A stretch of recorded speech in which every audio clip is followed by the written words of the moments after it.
ಸತ್ಯ ಅಂತಾನೆ ಸತ್ಯ ಕಹಿ ಅಂತ ನಾನು ಟ್ಯಾಗ್ ಲೈನ್ ಏನಾದ್ರು ಬೇಕು ಅನ್ನೋದಕ್ಕೋಸ್ಕರ ಇಟ್ಕೊಂಡಿರೋದು ಮೇಡಮ್. Okay sir. ಆಕ್ಚುಲಿ ನಾನು ಮಾತಾಡುವಾಗ ಜನಗಳೆಲ್ಲ ಹೇಳ್ತಾ ಇದ್ರು, ಇಲ್ಲ ನೀವು ನೇರವಾಗಿ ಮಾತಾಡ್ತೀರಾ, ನೇರ ನಡೆ ನೇರ ನುಡಿ ಅನ್ನೋ ತರ ಬಂತು.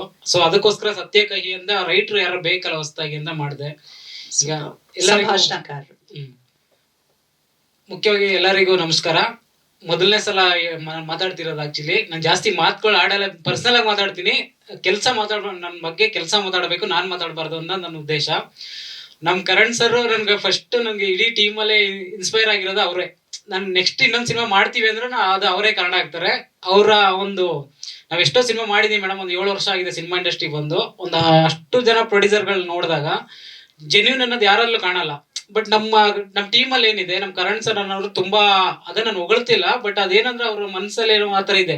ಒಂದ್ ಸಣ್ಣ ಇಶ್ಯೂ ಆಗ್ಲಿ, ಒಂದ್ ಪ್ರಾಬ್ಲಮ್ಸ್ ಆಗ್ಲಿ, ಒಂದ್ ಏನೇ ಆಗ್ಲಿ, ನಮ್ ಟೀಮ್ ಅಲ್ಲಿ ಯಾವ್ದೋ ಒಂದ್ ಬಂದಿಲ್ಲ ಮೇಡಮ್. ನಾವು ರೈಟಿಂಗ್ ಮರೆಯಕ್ ಸ್ಟಾರ್ಟ್ ಮಾಡ್ಬೇಕಾರೆ ನಾವ್ ಏನ್ ಸ್ಟಾರ್ಟ್ ಮಾಡ್ಬೇಕನ್ನ ಅನ್ಕೊಂಡು ಪ್ರತಿಯೊಂದು ಸೀನು ಪ್ರತಿಯೊಂದು ಅದ್ರಲ್ಲೂ ಅವ್ರು ಇನ್ವಾಲ್ವ್ ಆಗ್ತಾ ಇದ್ರು. ನಾವೇನ್ ಬರ್ದಿದೀವಿ, ಏನ್ ಮಾಡಿದೀವಿ, ಪಕ್ಕ ಪ್ಲಾನಿಂಗು. ನಮ್ಮ ಫಸ್ಟ್ ಸಿನಿಮಾ ನಮ್ಮ ಇವರೆಲ್ಲ ಕಾಶಿನಾಥ್ ಸರ್ ಎಲ್ಲ ಹಿಂಗ್ ಪ್ಲಾನ್ ಮಾಡ್ತಿದ್ರು, ಟೇಬಲ್ ಇದಾಗೋ ಸ್ಕ್ರಿಪ್ಟ್ ಆಗ್ಬೇಕು ಅಂತ. ಸೊ ನಾವಿವತ್ತೇನ್ ಪ್ಯಾನ್ ಇಂಡಿಯಾ ಅಂತ ಮಾತಾಡ್ತಿದ್ವಲ್ಲ, ಇದು ಪ್ಯಾನ್ ಇಂಡಿಯಾ ಸಬ್ಜೆಕ್ಟ್ ಇದು ಆಕ್ಚುಲಿ. ಸೊ ಪ್ಯಾನ್ ಇಂಡಿಯಾ ಮಾಡಿಲ್ಲ ನಾವು, ಬಟ್ ಸಿನಿಮಾ ಆದ್ಮೇಲೆ ನಾವು ನೆಕ್ಸ್ಟ್ ಅದ್ರ ಬಗ್ಗೆ ಮಾತಾಡೋಣ ಅಂತ ನಾವು ಮಾಡಿಲ್ಲ. ನಾವು ರೈಟಿಂಗ್ ಅಲ್ಲಿ ನಾವ್ ಏನ್ ಮಾಡ್ಕೊಂಡಿದ್ವೋ ಫಸ್ಟ್, ಅದನ್ನೇ ಪ್ರತಿಯೊಂದು ಯಥಾತತ್ವವಾಗಿ ಶೂಟ್ ಮಾಡಿದ್ದಾರೆ ಮೇಡಮ್. ಯಾವುದು ಸುಧಾ ಮಿಸ್ ಮಾಡಿಲ್ಲ. ಅದ್ರೂ ಡೈರೆಕ್ಟರ್ಗೆ ಥ್ಯಾಂಕ್ಸ್ ಹೇಳ್ಬೇಕು. ಅವರು ತುಂಬಾ ಪೇಷನ್ಸ್ ಇಂದ ವರ್ಕ್ ಮಾಡಿದ್ದಾರೆ. ಪ್ರತಿಯೊಬ್ಬರು ಆರ್ಟಿಸ್ಟ್ಗಳು ಸುಧಾ ನಮ್ಗೆ ಇವರೇ ಬೇಕು ಅಂತ ನಾವು ಒಂದು 10-15 ಜನ ಎಲ್ಲ ಬೇರೆ ಚೇಂಜ್ ಮಾಡಿ ಸೆಲೆಕ್ಟ್ ಮಾಡೋದಂಥದ್ದು.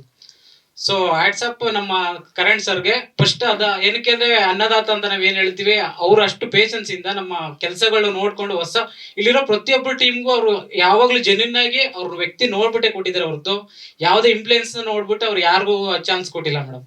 ಅದೊಂದು ನನ್ನ ಅವ್ರಿಗೆ ಧನ್ಯವಾಗಿರ್ತೀನಿ. ಬಟ್ ಸಿನಿಮಾ ನೋಡಿ ನಾವು ಮಾತಾಡೋಕ್ಕಿಂತ ನಮ್ಮ ಸಿನಿಮಾ ಕೆಲಸ ಅದನ್ನ ನೀವು ನೋಡ್ಬಿಟ್ಟು ನೀವು ಮಾತಾಡಿದ್ರಿ ಅಷ್ಟೇ.